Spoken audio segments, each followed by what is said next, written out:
2013 മന്ത്രിസ്ഥാനത്ത് നിന്ന് രാജിവെക്കേണ്ടി വന്ന സാഹചര്യത്തിന് സമാനമായ സാഹചര്യത്തിലൂടെ വീണ്ടും മന്ത്രി KB ഗണേഷ് കുമാർ കടന്നുപോകുന്നതാണ് നമ്മൾ കാണുന്നത്.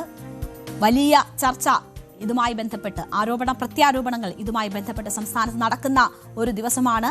കഴിഞ്ഞ ദിവസങ്ങളിൽ സമൂഹ മാധ്യമങ്ങളിൽ പ്രചരിച്ച വാർത്തകളിൽ പ്രതികരിച്ചുകൊണ്ട് ഗണേഷ് കുമാർ രംഗത്ത് വന്നിരുന്നു. ഇന്ന് തെരഞ്ഞെടുപ്പ് കാലം അടുക്കുമ്പോൾ നടത്തുന്ന രാഷ്ട്രീയ മുതലെടുപ്പാണ് എന്നതാണ് ഗണേഷ് കുമാർ അതിന് മറുപടിയായി പറഞ്ഞത്. അത് പറഞ്ഞ് ഗണേഷ് കുമാർ മടങ്ങിയതിന് പിന്നാലെ ആരോപണങ്ങൾ ശരിവെച്ചുകൊണ്ട് ഭാര്യ ബിന്ദു മേനോൻ രംഗത്തെത്തുന്നു. KB ഗണേഷ് കുമാറിനെതിരെ DGPക്ക് ഒരു പരാതി വരുന്നു. മന്ത്രിസ്ഥാനം രാജിവെക്കണമെന്ന ആവശ്യം പ്രതിപക്ഷം ശക്തമാക്കുന്നു. ഇതൊക്കെയാണ് ഇന്നത്തെ പകൽ ഇതുവരെ നമ്മൾ കണ്ടിരിക്കുന്നത്. അപ്പോൾ എന്താണ് ഗതാഗത മന്ത്രി KB ഗണേഷ് കുമാറിന് സംഭവിച്ചിട്ടുള്ളത്? 2013 സമാനമായ സാഹചര്യം സൃഷ്ടിക്കപ്പെടുമോ എന്നത് നമ്മൾ നോക്കുകയാണ്. നമുക്ക് ആദ്യം ഇതിന്റെ ഏറ്റവും ഒടുവിൽ വന്ന വിവരം അനുസരിച്ച് ഗണേഷ് കുമാറിനെതിരെ DGPക്ക് ഒരു പരാതി ലഭിച്ചിട്ടുണ്ട്. KSU സംസ്ഥാന വൈസ് പ്രസിഡന്റ് യദു കൃഷ്ണനാണ് ഗണേഷ് കുമാറിനെതിരെ പരാതി നൽകിയിരിക്കുന്നത്. കഴിഞ്ഞ ദിവസം സമൂഹ മാധ്യമത്തിലൂടെ യദു കൃഷ്ണൻ ചില കാര്യങ്ങൾ പറഞ്ഞിരുന്നു. അത് ഇപ്പോൾ ഒരു പരാതിയായി DGPക്ക് മുന്നിലേക്ക് എത്തിയിരിക്കുന്നു. മന്ത്രി മറ്റൊരു സ്ത്രീയുമായി കിടക്ക പങ്കിട്ടതായി പരാതിയിൽ ആരോപിക്കുന്നുണ്ട്. മന്ത്രിയുടെ ഭാര്യ തന്നെ ഇത് നേരിൽ കണ്ടെന്നും തുടർന്ന് 112 എന്ന ടോൾ ഫ്രീ നമ്പറിലേക്ക് വിളിച്ച് വിവരം അറിയിച്ചതായി ഈ പരാതിയിൽ പറയുന്നു. എന്നാൽ പരാതിയിൽ തുടർ നടപടികൾ ഉണ്ടായിട്ടില്ല എന്നതാണ് DGPക്ക് നൽകിയ പരാതിയിൽ ഈ KSU വൈസ് പ്രസിഡന്റ് ആരോപിക്കുന്നത്. സംഭവത്തിൽ സമഗ്രമായ അന്വേഷണം നടത്തണമെന്ന് ആവശ്യമുയരുന്നു. ഗണേഷ് കുമാറും സ്റ്റാഫും ചേർന്ന് അദ്ദേഹത്തിന്റെ ഭാര്യ ബിന്ദുവിനെ ആക്രമിച്ചു എന്നതാണ് ഈ പരാതിയിൽ പറയുന്നത്. മന്ത്രിക്കും ബന്ധപ്പെട്ട സ്റ്റാഫിനുമെതിരെ കേസ് രജിസ്റ്റർ ചെയ്ത് അന്വേഷണം നടത്തണം എന്നതാണ് യദു കൃഷ്ണൻ ഈ പരാതിയിൽ ആവശ്യപ്പെടുന്നത്. ഗണേഷ് കുമാറിനെതിരെ ഗുരുതര ആരോപണവുമായി ഭാര്യ ബിന്ദു മേനോൻ രംഗത്തെത്തിയതിന് പിന്നാലെയാണ് KSU പരാതി DGPക്ക് നൽകിയിരിക്കുന്നത്. അപ്പോൾ ഭാര്യ ബിന്ദു പറഞ്ഞിരിക്കുന്ന കാര്യങ്ങൾ ഇങ്ങനെയാണ്. മന്ത്രി ഗണേഷ് കുമാറിനെ വാളകത്തെ വീട്ടിൽ അതീവ മോശമായ സാഹചര്യത്തിൽ താൻ നേരിട്ട് കണ്ടുവെന്നും അതിന്റെ തെളിവുകൾ മൊബൈൽ ഫോണിൽ പകർത്തിയിട്ടുണ്ട് എന്നതുമാണ് ഭാര്യ ബിന്ദു മേനോൻ വെളിപ്പെടുത്തിയിരിക്കുന്നത്. 2 മാസം മുൻപ് വാളകത്തെ വീട്ടിൽ വെച്ച് മന്ത്രിയെ വളരെ മോശപ്പെട്ട സാഹചര്യത്തിലാണ് കണ്ടത്. അവിടെ കണ്ടത് മോശമെന്ന് പറയുന്നതിനും അപ്പുറമുള്ള കാര്യങ്ങളാണ് എന്ന് പറയുന്നുണ്ട്. അപ്പോൾ അവിടെ സംഭവിച്ച കാര്യങ്ങൾ താൻ ദൃശ്യങ്ങൾ അത് പകർത്തിയിട്ടുണ്ട്. മന്ത്രിയുടെ ദൃശ്യങ്ങൾ പകർത്തുമ്പോൾ മന്ത്രിയുടെ സ്റ്റാഫുകൾ ഫോൺ പിടിച്ചു വാങ്ങാൻ ശ്രമിക്കുകയും തടയുകയും ചെയ്തു എന്ന് ബിന്ദു പറയുന്നു. BJP കൗൺസിലറായ ശ്രീലേഖയുടെ സഹായം ഈ ഘട്ടത്തിൽ താൻ തേടി. ശ്രീലേഖയുടെ നിർദ്ദേശപ്രകാരം പോലീസിന്റെ സഹായം തേടി. എന്നാൽ സംഭവ സ്ഥലത്തെത്തിയ പോലീസ് ഒന്നും ചെയ്യാനില്ല എന്ന് പറഞ്ഞ് കൈയൊഴുകുകയായിരുന്നു എന്നാണ് ബിന്ദു ചൂണ്ടിക്കാട്ടുന്നത്. നടന്ന കാര്യങ്ങളെല്ലാം പിന്നീട് മുഖ്യമന്ത്രി പിണറായി വിജയന്റെ മകളോട് സംസാരിച്ചിരുന്നു എന്ന് ബിന്ദു പറയുന്നു. എന്നാൽ നിലവിൽ നിയമ നടപടികൾക്ക് താല്പര്യപ്പെടുന്നില്ല എന്നതാണ് ബിന്ദു മേനോൻ പറയുന്നത്. 2019 മുതൽ തന്നെ ഈ വിവാഹ ബന്ധത്തിൽ ചില പ്രശ്നങ്ങളുണ്ട് എന്ന കാര്യം ബിന്ദു പറയുന്നുണ്ട്. മന്ത്രിയായതിനു ശേഷം നിരവധി സ്ത്രീകളുടെ പേരിൽ വീട്ടിൽ വഴക്കുണ്ടായിട്ടുണ്ട് എന്നതാണ് ബിന്ദു ചൂണ്ടിക്കാട്ടുന്നത്. ഇതേക്കുറിച്ച് ചോദിക്കുമ്പോൾ തനിക്ക് സംശയരോഗമാണെന്ന് പറഞ്ഞ് കുറ്റപ്പെടുത്താറാണ് ഗണേഷ് കുമാർ ചെയ്യുന്നതെന്ന് ബിന്ദു മേനോൻ ആരോപിക്കുന്നു. നിരവധി തവണ ഒത്തുതീർപ്പ് ശ്രമങ്ങൾ കുടുംബത്തിൽ നടന്നു. പക്ഷേ ഇതുവരെ മാപ്പ് പറയാനോ ഒന്നും തന്നെ ഗണേഷ് കുമാർ തയ്യാറായിട്ടില്ല എന്നതാണ് ബിന്ദു പറയുന്നത്. എന്തുകൊണ്ട് ഈ പരാതി ഇപ്പോൾ ഇങ്ങനെ പുറത്തു പറയുന്നു എന്നുള്ള കാര്യങ്ങൾ ചോദിക്കുമ്പോൾ തനിക്ക് വട്ടാണെന്ന് വരുത്തി തീർക്കാൻ മന്ത്രി ശ്രമിക്കുന്നതിനാലാണ് ഇപ്പോൾ എല്ലാം തുറന്നു പറയുന്നതെന്നാണ് അവർ മാധ്യമങ്ങളോട് വ്യക്തമാക്കിയിട്ടുള്ളത്. അപ്പോൾ ഈ കഴിഞ്ഞ ദിവസങ്ങളിലൊക്കെ സമൂഹ മാധ്യമത്തിൽ പ്രചരിച്ച കാര്യങ്ങൾ ഏതാണ്ട് എല്ലാം ശരിയാണ് എന്ന് വരുന്ന ഒരു പ്രതികരണമാണ് ബിന്ദുവിൻ്റെ ഭാഗത്തു നിന്നും ഉണ്ടായിട്ടുള്ളത്. അപ്പോൾ ഇങ്ങനെ പുറത്തേക്ക് കാര്യങ്ങൾ എത്തുമെന്ന് ഉറപ്പായ ഒരു ഘട്ടത്തിലായിരിക്കാം മന്ത്രി KB ഗണേഷ് കുമാർ ഇതിൽ പ്രതികരിക്കാൻ നേരത്തെ തന്നെ തയ്യാറെടുത്തത്. അപ്പോൾ പ്രണയം ഒരു കുറ്റമല്ല, പ്രണയം എല്ലാവർക്കും ഉണ്ട് എന്ന് പറഞ്ഞുകൊണ്ടൊക്കെ ന്യായീകരിക്കുന്ന തരത്തിലാണ് അദ്ദേഹം മാധ്യമങ്ങളോട് സംസാരിച്ചത്. സാമൂഹിക മാധ്യമങ്ങളിൽ ഉയർന്ന ആരോപണങ്ങൾ മന്ത്രിയോട് ചോദ്യങ്ങളായി മാധ്യമപ്രവർത്തകരുടെ ഭാഗത്തു നിന്നുമുണ്ടായി. അപ്പോൾ അതിന് മറുപടിയായാണ് ഗണേഷ് കുമാർ പറയുന്നത്, തെരഞ്ഞെടുപ്പ് കാലം അടുക്കുമ്പോൾ രാഷ്ട്രീയ മുതലെടുപ്പ് മുതലെടുപ്പിന് വേണ്ടിയാണ് ഇത്തരം കാര്യങ്ങൾ ഉയർത്തിക്കൊണ്ടുവരുന്നത് എന്നതാണ് അദ്ദേഹം ആദ്യം സൂചിപ്പിച്ചത്. കേരളത്തിലെ ഈ കാര്യങ്ങൾ ഒരു തരത്തിലും കേരളത്തിലെ ജനങ്ങളെ ബാധിക്കുന്ന വിഷയമല്ല എന്ന് ഗണേഷ് കുമാർ പറയുന്നു. മുൻപും ഇത്തരത്തിലുള്ള ആരോപണങ്ങൾ ഉയർന്നു വന്നിട്ടുണ്ടെന്നും തനിക്കെതിരെ ഉയരുന്ന ആരോപണം ശരിയാണെങ്കിലും അല്ലെങ്കിലും അത് വ്യക്തിപരമായ കാര്യമാണെന്നും അതിലാരും ഇടപെടേണ്ടതില്ല എന്നുമാണ് ഗണേഷ് കുമാർ പറഞ്ഞത്. മാത്രമല്ല, പ്രണയം ഒരു കുറ്റമല്ല, പ്രണയം എല്ലാവർക്കുമുണ്ട്, ഇത് ഇനിയും താൻ തുടരും എന്നത് കെ ബി ഗണേഷ് കുമാർ പറയുന്നു.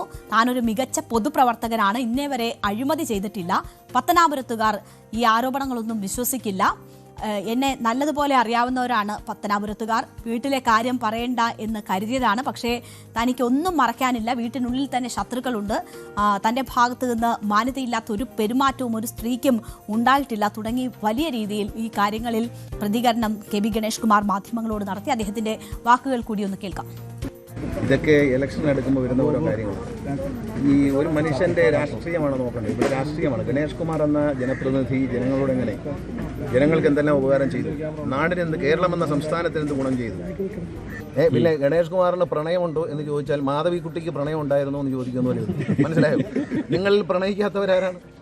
ഗണേഷ് കുമാറിന് ഒന്നല്ല 5000 പ്രണയമുണ്ട്. എല്ലാം സ്നേഹമാണ്. കാരണം പ്രണയമില്ലാത്തവൻ പൊട്ടനാണ്. അവന് തലയ്ക്ക് എന്തെങ്കിലും അസുഖം കാണും. പ്രണയം ഉണ്ടാവും. പുനത്തിൽ കുഞ്ഞബ്ദുള്ള പറഞ്ഞിട്ടുണ്ട്, മഹാന്മാരായ ജവഹർലാൽ നെഹ്റുവിന് പ്രണയം ഉണ്ടായിരുന്നു. നമ്മൾ രാജീവ് ഗാന്ധി പ്രണയിച്ചാണ് കല്യാണം കഴിച്ചത്. ജവഹർലാൽ നെഹ്റുവിന് പ്രണയം ഉണ്ടായിരുന്നു, വാജ്പേയിക്ക് ഉണ്ടായിരുന്നു. മാധവിക്കുട്ടി മരിക്കുന്നവരെയും ചൂടുള്ള പ്രണയമാണ് ആവശ്യമെന്ന് ഏറ്റവും മലയാളം ബഹുമാനിക്കുന്ന മാധവിക്കുട്ടി, ആ അമ്മ കമലാസുരയ്യ മരണം വരെയും പറയുന്ന ഒരു സ്നേഹത്തെക്കുറിച്ചും പ്രണയത്തെക്കുറിച്ചാണ്. ഗണേഷ് കുമാറിന് പ്രണയമുണ്ടോ എന്ന് ആർക്കെങ്കിലും സംശയമുണ്ടെങ്കിൽ സൈബർ ഇടങ്ങളിൽ മനസ്സിലാക്കൂ. ഗണേഷ് കുമാറിന് ഒന്നല്ല 5000 പ്രണയം.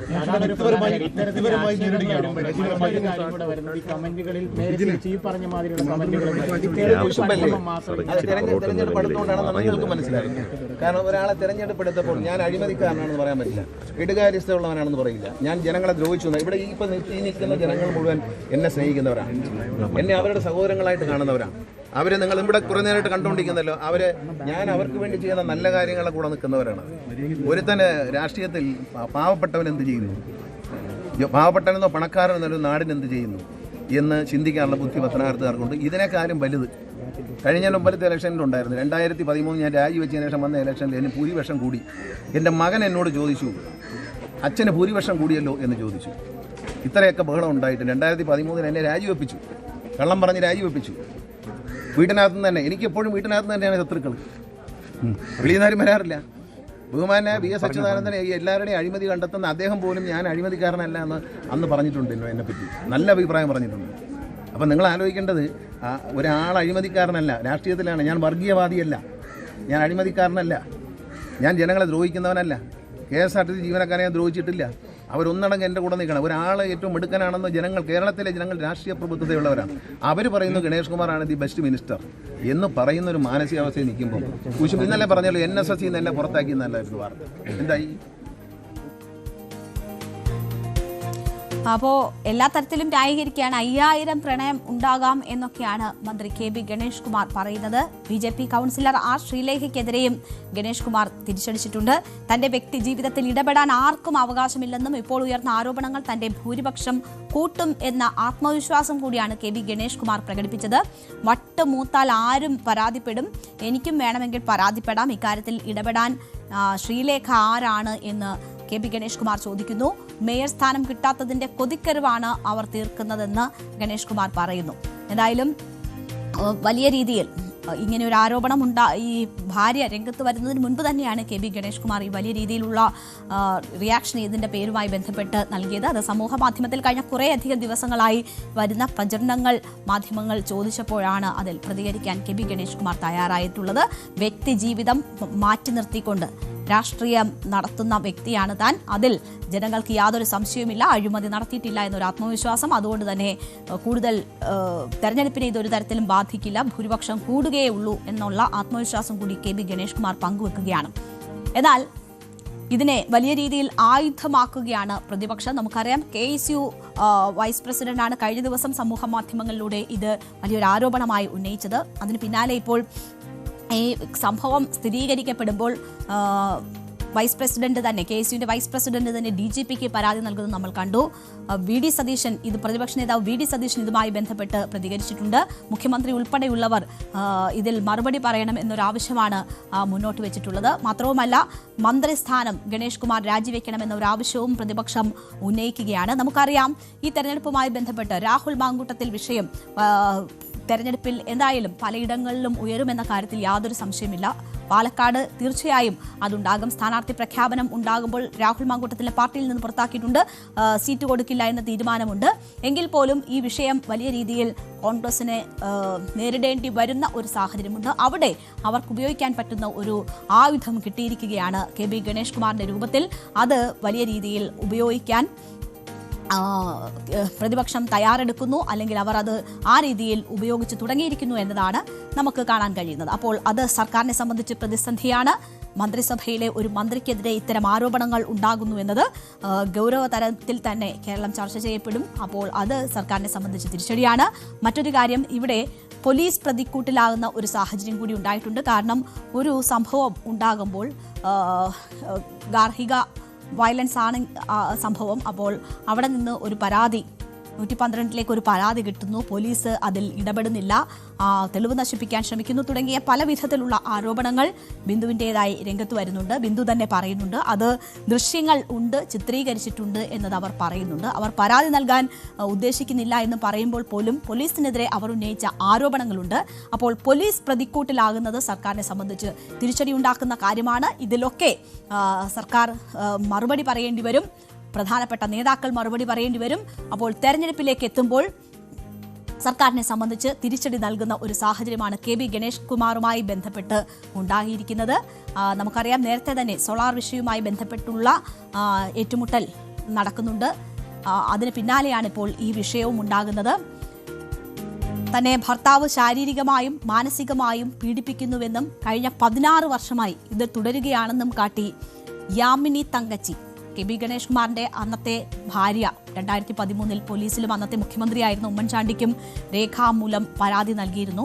ഇതിനെ തുടർന്ന് KB ഗണേഷ് കുമാറിന് രാജിവെക്കേണ്ടി വന്ന സാഹചര്യം ഉണ്ടായിരുന്നു.